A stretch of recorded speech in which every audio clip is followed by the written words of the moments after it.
Hello, and now we come to day 3 of our journey this week through 1 John in Greek. This is 1 John 3:14. See if you can translate that.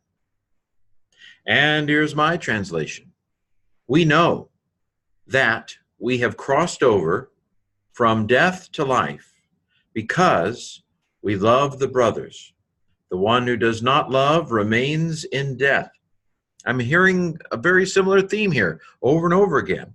That basically the proof is in the pudding. How do you know whether somebody's a child of God? Do they love their brothers and sisters, of course? I'm sorry, that's the way it is. Love is the key to revealing, not following the law. That is not what the New Testament says. The New Testament does not indicate that whether or not you follow the law is what shows that you're in the people of God, that you're a child of God. Not having said I've asked him, I keep asking him to forgive me. No, that's not really what 1 John is talking about. Concrete love for others. That's what shows that you're in, according to the gospel, or 1 John. So, slowing it down, we know that, noun clause, we have crossed over. Again, this is one of those things about Greek that if you don't know Greek, might be a little, what? But all of these words, we have crossed over. 4 words come out of this admittedly very long word that we'll analyze on the next slide in Greek. From death to life, ek eis, out of, into, from death to life. Okay, how do we know that? Because we love the brothers. See how hoti in this context with the verb of knowing is a noun clause, that. But hoti in this context is a causal clause, because, and we translate it accordingly. Context tells us how to translate it. Because we love the brothers. Okay, and sisters.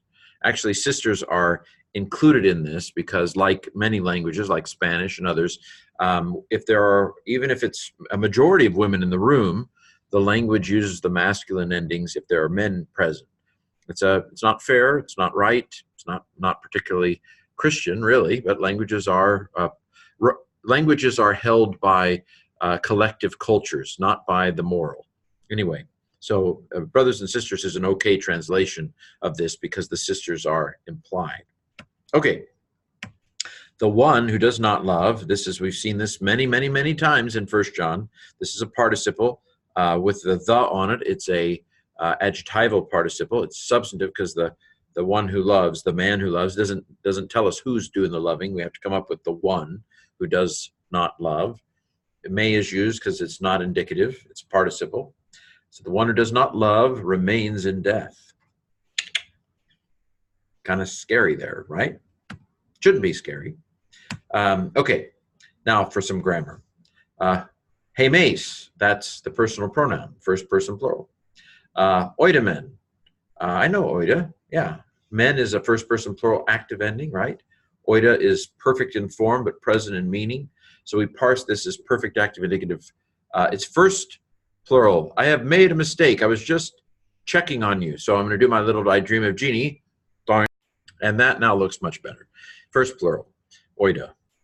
We know, present in meaning, that, noun clause, we have crossed over. Okay, let's parse this. The bigger they are, the harder they fall.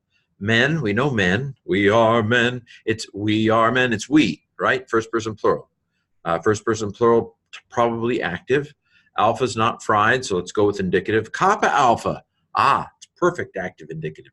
First plural. I can parse almost everything except what the word is. I can parse everything except for what the word is from comment at the end. So I'm looking for some reduplication. There's a beta that got a little beside itself, but an epsilon. So there is a reduplication there. Why didn't it happen at the front? Because this is a compound verb. Meta plus bino.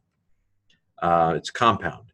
And so with compound verbs, it's the base word that gets augmented or reduplicated. So the beta is what reduplicates. From death to life. So the second half, because, causal clause. Now this, we've seen this form before. This form could be either indicative or subjunctive. But because it's with because, I'm going to go with indicative. Because we love. Men again, first person plural, tentatively active. And I'm going to go with present because all the letters of the present are there. So it's present active indicative, first plural from agapao. This is a participle, present active participle, not a masculine singular. Okay. So pronounce it if you can. Try to pronounce it up to the comma. Here's my pronunciation up to the comma. Hemes, oidemen, hoti, metabebekamen, ektu thanatu, eis tain zoein. Now try the rest of it, or up to the colon. Hoti agapomen, tus adolphus. And now the rest of the sentence. Ho me agapon, not Al Capone, but agapon, mene en to thanato. Okay, so now let me try to read it at normal speed. Hemes oidemen hoti metabekamen. Start over. Hemes oidemen hoti metabebekamen ek tu thanatu eis tain zoein. Hoti agapomen tus adolphus. Ho me agapo mene en to thanato. That's Wednesday. 1 John 3:14.